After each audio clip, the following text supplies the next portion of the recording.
Morning student. आज हम लोग पढ़ेंगे तुम कब जाओगे अतिथि। जैसा कि चैप्टर का नाम है तुम कब जाओगे अतिथि। शीर्षक नाम से ही पता चल रहा है कि मेजबान के घर एक मेहमान आता है और फिर क्या होती है आप पढ़ेंगे तो पता चलेगा। इससे पहले हम लोग लेखक के बारे में जानते हैं। शरद जोशी ने इसे लिखा है। प्रस्तुत पाठ में शरद जोशी का जन्म मध्य प्रदेश के उज्जैन शहर में 21 मई 1931 को हुआ। इनका बचपन कई शहरों में बीता।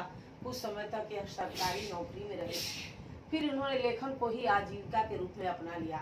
इन्होंने आरंभ में कुछ कहानियां लिखी, फिर पूरी तरह व्यंग लेखन ही करने लगे। इन्होंने व्यंग लेख, व्यंग उपन्यास, व्यंग कॉलम के अतिरिक्त हास्य व्यंगपूर्ण धारावाहिकों की पटकथाएं और संवाद भी लिखे।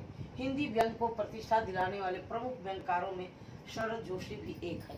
और ये जो पढ़ने जा रहे हैं पाठ तुम कब जाओगे अतिथि, ये भी एक व्यंग लेख ही है। शरद जोशी की प्रमुख व्यंग कृतियां हैं परिक्रमा, किसी बहाने, जीव पर सवार, इल्लियां, तिलस्म, रहा किनारे बैठ, दूसरी सतह, प्रतिदिन। दो व्यंग नाटक है अंधों का हाथी और एक था गधा। एक उपन्यास है मैं केवल मैं उर्फ कमल मुख बीए। शरद जोशी की भाषा अत्यंत सरल और सहज है। मुहावरों और हास परिहास का हल्का स्पर्श देकर इन्होंने अपनी रचनाओं को अधिक रोचक बनाया है। धर्म, अध्यात्म, राजनीति, सामाजिक जीवन, व्यक्तिगत आचरण, कुछ भी शरद जोशी की पैनी नजर से बच नहीं सका है। इन्होंने अपनी व्यंग रचनाओं में समाज में पाई जाने वाली सभी विसंगतियों का बेबाक चित्रण किया। पाठक इस चित्रण को पढ़कर चकित भी होता है और बहुत कुछ सोचने को विवश भी। प्रस्तुत पाठ तुम कब जाओगे अतिथि में शरद जोशी ने ऐसे व्यक्तियों की खबर ली है जो अपने किसी परिचित या रिश्तेदार के घर बिना कोई पूर्व सूचना दिए चले आते हैं और फिर जाने का नाम ही नहीं लेते, भले ही उनका टिके रहना मेजबान पर कितना ही भारी क्यों न पड़े। अच्छा अतिथि कौन होता है? वह जो पहले से अपने आने की सूचना देकर आए और एक दो दिन मेहमानी करा के विदा हो जाए, या वह जिसके आगमन के बाद मेजबान वह सब सोचने को विवश हो जाए जो इस पाठ के मेजबान निरंतर सोचते रहे कि अच्छा अतिथि क्या होता है। तुम कब जाओगे अतिथि। जैसा कि शुरुआत में ही देख रहे हैं, शुरुआती लाइन में ही ये आपको पता चल जाएगा इस पूरे चैप्टर के बारे में। आज तुम्हारे आगमन के चतुर्थ दिवस पर यह प्रश्न बार बार मन में घुमड़ रहा है, तुम कब जाओगे अतिथि। ऐसा क्यों घुमड़ रहा है? क्योंकि मेजबान मध्यम वर्गीय परिवार से है और इतना उनके पास पैसे नहीं है या उनकी आर्थिक स्थिति इतनी मजबूत नहीं है कि वो एक मेजबान को लंबे समय तक मेहमान को लंबे समय तक बर्दाश्त कर सके। तुम जहाँ बैठे हो निसंकोच सिगरेट का धुआं फेंक रहे हो, उसके ठीक सामने एक कैलेंडर है, देख रहे हो ना। इसकी तारीखें अपनी सीमा में नम्रता से फड़फड़ाती रहती है। अर्थात लेखक ये बताना चाहते हैं, मेजबान ये बताना चाहता है मेहमान को कि तुम्हारे सामने जो कैलेंडर है उसे तुम्हें पता लगा लेना चाहिए कि आज तुम्हें यहाँ आए कितने दिन हो गया, और उसके बाद भी तुम बैठ करके निसंकोच सिगरेट का धुआं फेंक रहे हो और जाने का तुम्हारे उससे ये नहीं निकल रहा है कि मैं अब जाऊंगा। तुम जानते हो, अगर तुम्हें हिसाब लगाना आता है कि यह चौथा दिन है, तुम्हारे सतत आतिथ्य का चौथा भारी दिन, पर तुम्हारे जाने की कोई संभावना प्रतीत नहीं होती। लाखों मील लंबी यात्रा करने के बाद वे दोनों एस्ट्रोनॉट्स भी इतने समय चांद पर नहीं रुके थे जितने समय तुम एक छोटी सी यात्रा कर मेरे घर आए हो। तुम अपने भारी चरण कमलों की छाप मेरी जमीन पर अंकित कर चुके हो। तुमने एक अंतरंग निजी संबंध मुझसे स्थापित कर लिया। तुमने मेरी आर्थिक सीमाओं की वजनी चट्टान देख ली। तुम मेरी काफी मिट्टी खोद चुके।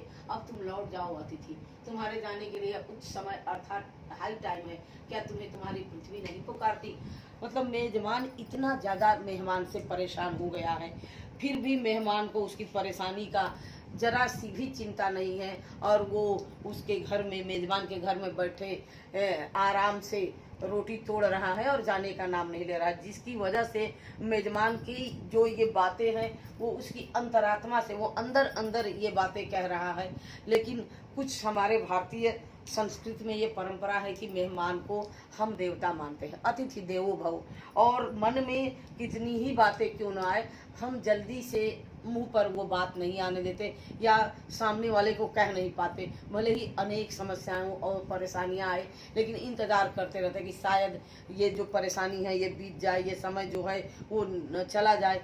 बार बार ये सोचते हैं। ऐसा ही हमारे मध्यम वर्गीय परिवार के लोगों के साथ होता है। वो अपनी आमदनी में अपना घर चलाते हैं, वो सैलरी मिलने से पहले बजट तैयार कर लेते हैं, और उसी समय कोई अनचाहा मेहमान आ जाता है तो इस तरह से उन्हें समस्याओं का सामना करना पड़ता है, जो इस पाठ के लेखक को करना पड़ रहा है। उस दिन जब तुम आए थे, स्टार्ट हो रहा है यहाँ से। उस दिन जब तुम आए थे, मेरा हृदय किसी अज्ञात आशंका से धड़क उठा था। अंदर ही अंदर कहीं मेरा बटुआ कांप गया। बटुआ कांपने से तात्पर्य है आर्थिक स्थिति डगमगा जाना। यानी लेखक बहुत ज्यादा पैसे वाला नहीं रहता है, वो मध्यम वर्गीय परिवार से रहता है। उसके पास इतना पैसा नहीं कि अपने बीवी बच्चों, अपने परिवार के खर्च वहन करने के अलावा वो किसी दूसरे का भी खर्च वहन कर सके। इसलिए अचानक आए मेहमान से जो बिना बताए आ जाता है, उस अंदर ही अंदर डर जाता है कि इसके ऊपर अब मेरा खर्च बढ़ेगा। बटुआ कांप गया। इसके बावजूद एक स्नेह भीगी मुस्कुराहट के साथ मैं तुमसे गले मिला था। मतलब मेरी आर्थिक स्थिति डगमगा गई थी, उसके बावजूद भी एक स्नेह भीगी मुस्कुराहट के साथ मैं तुमसे गले मिला था, और मेरी पत्नी ने तुम्हें सादर नमस्ते की थी। तुम्हारे सम्मान में ओ अतिथि, हमने रात के भोजन को एकाएक उच्च मध्यम वर्गीय के डिनर में बदल दिया था। मतलब रात्रि में मध्यम वर्गीय परिवार के लोग क्या खाते हैं? अरे एक रोटी बन जाएगी, एक सब्जी बन जाएगा, बस। उससे ज्यादा किसी दिन ऐसा मन चाहा तो मीठा कुछ बन जाए, बस इतना ही। लेकिन मेहमान के आ जाने पर थोड़ा भोजन में तब्दीली करनी पड़ती है। तो वही लेखक बता रहे हैं कि तुम्हारे सम्मान में वो अतिथि, हमने रात के भोजन को एकाएक उच्च मध्यम वर्ग के डिनर में बदल दिया था। तुम्हें स्मरण होगा कि 2 सब्जियों और रायते के अलावा हमने मीठा भी बनाया था। इस सारे उत्साह और लगन के मूल में एक आशा थी। आशा क्या थी? कि दूसरे दिन किसी रेल से एक शानदार मेहमानवाजी की छाप अपने हृदय में ले तुम चले जाओगे।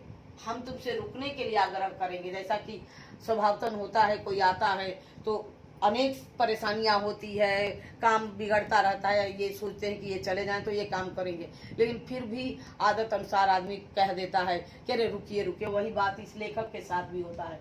लेखक कहते हैं कि हम तुमसे रुकने के लिए आग्रह करेंगे, मगर तुम नहीं मानोगे और एक अच्छे अतिथि की तरह चले जाओगे। पर ऐसा नहीं हुआ। दूसरे दिन भी तुम अपनी अतिथि सुलभ मुस्कान लिए घर में ही बने रहे। हमने अपनी पीड़ा पी ली और प्रसन्न बने रहे। स्वागत सत्कार के जिस उच्च बिंदु पर हम तुम्हें ले जा चुके थे, वह वहां से नीचे उतर हमने फिर दोपहर के भोजन को लंच की गरिमा प्रदान की और रात को तुम्हें सिनेमा दिखाया। इसके बावजूद भी लेखक बता रहे हैं कि हमने जो है तुम्हारे साथ फिर तुम्हें सिनेमा दिखाया दूसरे दिन, न चाहते हुए भी। हमारे सत्कार का यह आखिरी छोर है, जिससे आगे हम किसी के लिए नहीं बढ़े। इसके तुरंत बाद भावभीनी विदाई का वह भीगा हुआ क्षण आ जाना चाहिए था, जब तुम विदा होते और हम तुम्हें स्टेशन छोड़ने जाते। तुमने ऐसा नहीं किया।